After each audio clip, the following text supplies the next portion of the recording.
1995년 3월 20일 월요일 아침 8시경 도쿄 지하철 3개 노선 5대의 열차에서 거의 동시에 승객들이 쓰러지기 시작합니다. 최종 사망자는 14명, 부상자는 약 6,300명이었습니다. 이 사건을 지시한 사람은 옴진리교 대표 아사하라 쇼코입니다.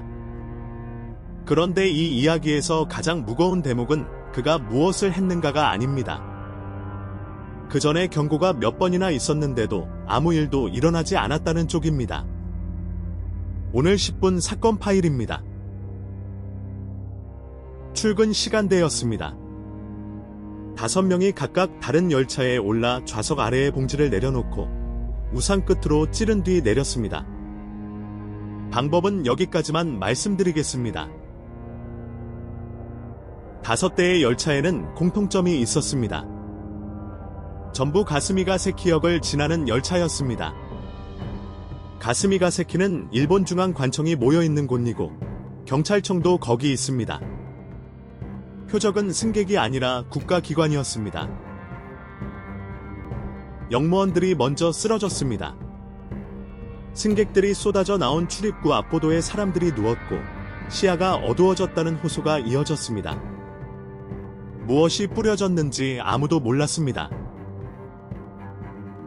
구급대는 화학사고에 대비한 장비 없이 현장에 들어갔습니다. 그래서 구조에 나선 사람들 중에서도 부상자가 나왔습니다. 병원들도 무엇을 치료하는지 모르는 채로 환자를 받았습니다.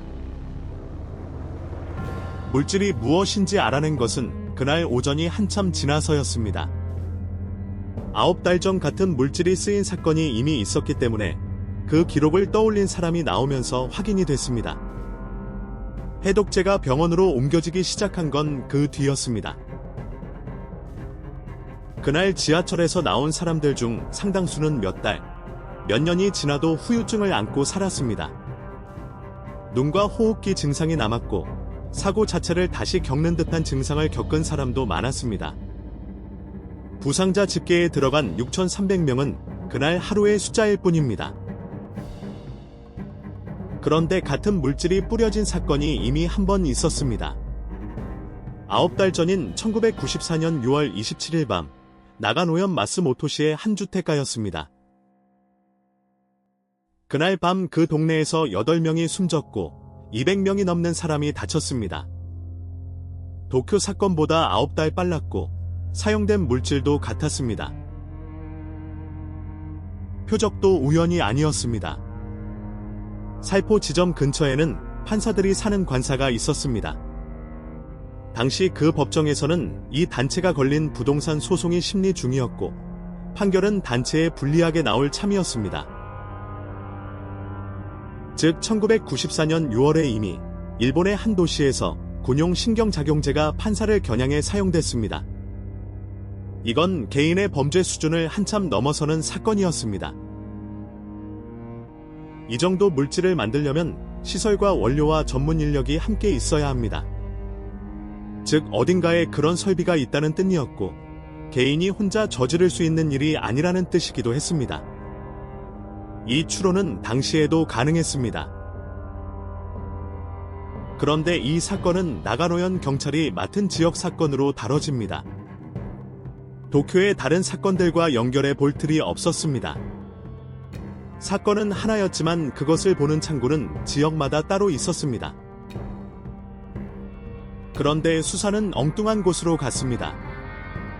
경찰은 최초 신고자였던 고노 요시유키에게 수사를 집중합니다. 그의 아내는 그날 밤 가스를 마시고 의식을 잃은 상태였습니다. 고노의 집에서 농약이 나왔다는 점이 근거로 쓰였습니다. 그 농약으로는 그 물질을 만들 수 없다는 것이 뒤에 확인되지만 그 사실이 정리되기 전에 보도가 먼저 나갔습니다. 일부 언론은 그를 독가스맨이라고 불렀습니다. 살해 협박과 욕설이 그의 집으로 쏟아졌습니다. 아내가 병상에 누워있는 동안 그는 아내를 그렇게 만든 범인으로 취급받았습니다. 고노는 결국 무관한 것으로 밝혀졌고 일본의 주요 신문들은 나중에 그에게 사과했습니다. 그의 아내는 의식을 되찾지 못한 채 2008년에 세상을 떠났습니다. 정리하면 이렇습니다. 1994년 6월 마스모토에서 8명, 1995년 3월 도쿄에서 14명입니다. 거슬러 올라가면 더 잃은 신호가 있습니다. 1989년, 이 단체는 도쿄도로부터 종교법인 인가를 받습니다. 당시에도 반대 의견이 있었지만 인가는 나왔습니다. 같은 해 11월, 이 단체를 상대로 피해자 모임을 돕던 변호사와 그의 아내, 그리고 1살 된 아들이 한꺼번에 사라집니다. 세 사람의 행방은 6년 동안 밝혀지지 않았습니다. 변호사의 집에는 이 단체의 상징이 담긴 배지가 떨어져 있었습니다. 그런데도 수사는 진전되지 않았습니다. 세 사람이 어디에 있었는지는 1995년 사건 이후에야 확인됩니다. 그리고 1995년 3월, 도쿄 사건이 일어나기 직전의 경고 문서가 2번 제출됩니다. 3월 6일과 3월 13일이었습니다.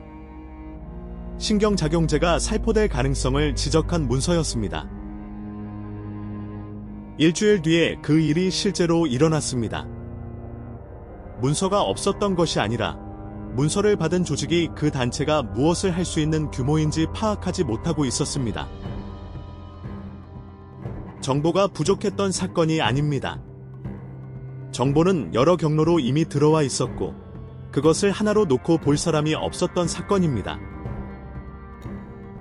사건 2달 뒤인 5월 16일, 아사하라 쇼코가 체포됩니다.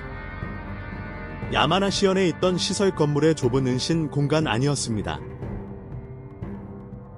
체포 이후 수사는 빠르게 확대됩니다.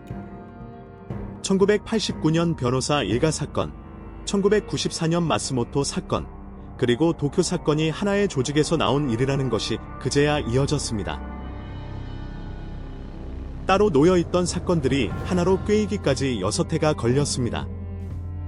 그 6해 사이에 두 도시에서 22명이 목숨을 잃었습니다. 재판은 8년 가까이 이어졌습니다. 2004년 1심 사형, 2006년 확정입니다. 그는 재판 내내 사건에 대해 제대로 진술하지 않았습니다. 그래서 누가 무엇을 지시했는지에 대한 상당 부분은 그의 입이 아니라 다른 신도들의 진술로 채워졌습니다. 2018년 7월 6일, 사형이 집행됩니다. 도쿄 사건으로부터 23년이 지난 뒤였고, 당시 그는 63이었습니다. 같은 날과 그달의 관련자들의 형도 함께 집행됐습니다. 일본 정부는 이 사건 이후 화학물질관리와 대테러 체계를 손봤습니다. 지하철역에서 쓰레기통이 사라진 것도 이때부터입니다. 이 사건은 흔히 종교 이야기로 소개됩니다. 그런데 기록을 따라가 보면 남는 것은 다른 쪽입니다. 1989년에 한 가족이 사라졌고, 1994년에 8명이 죽었고, 1995년 3월에 문서가 2번 올라왔습니다. 그 5해 동안 신호는 계속 있었습니다. 다만 그것을 하나로 읽는 사람이 없었습니다. 마스모토에서 경찰이 범인으로 지목한 사람이 실은 아내를 잃어가던 피해자였다는 사실이 그 5해를 가장 짧게 요약합니다.